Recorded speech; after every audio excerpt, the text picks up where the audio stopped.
The Indo-Pacific is heating up like never before. China is conducting its most aggressive military simulations in years. Japan is openly preparing for a conflict, and the United States is quietly reinforcing every inch of its alliances. But this time, the battlefield isn't just land, sea, or air, it's space as well.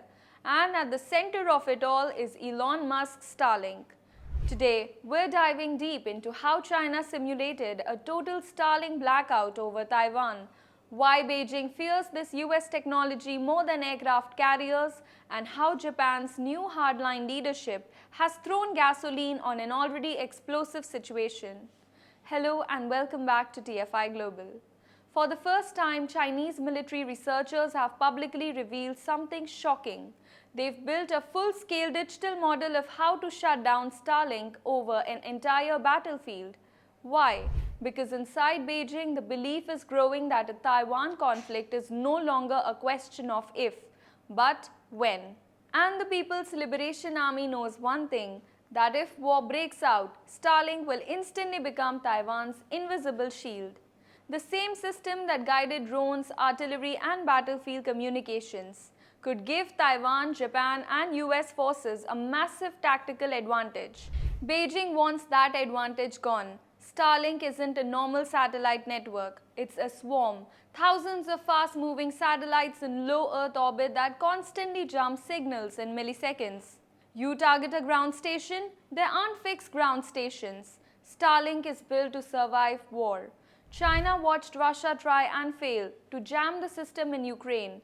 SpaceX updated its network overnight and suddenly Russia's EW superiority just vanished. To China's military planners, that was a nightmare, so they went to the drawing board. A new peer-reviewed study from Chinese researchers reveals a bold idea. Don't jam Starlink from the ground, jam it from the sky. The plan? Create a mesh of 1,000 to 2,000 small drones and balloons, each carrying synchronized jamming payloads.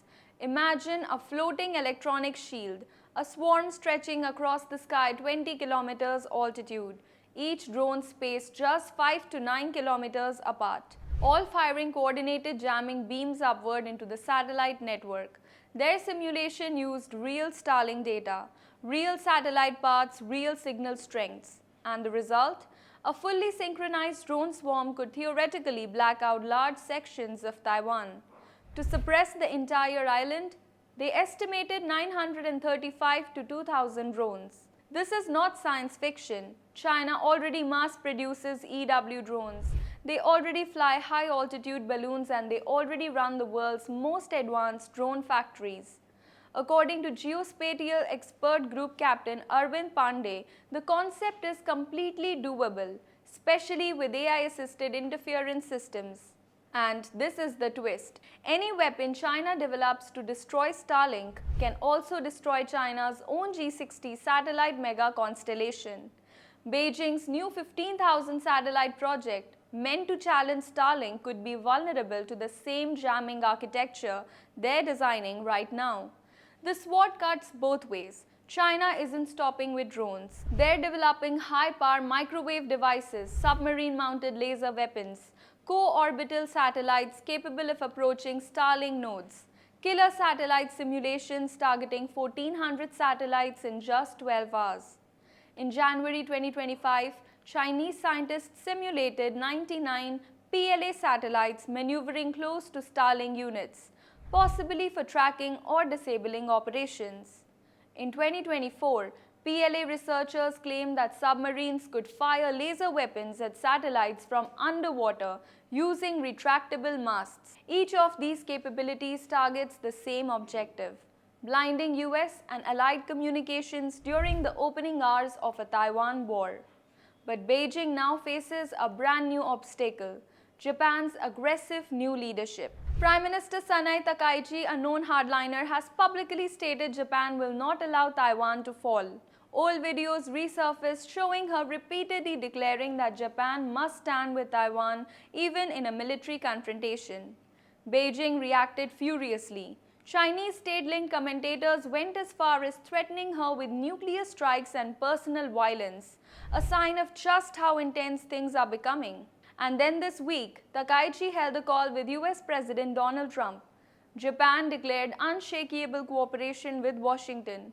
Tokyo is not kneeling, not backing down, and not stepping aside.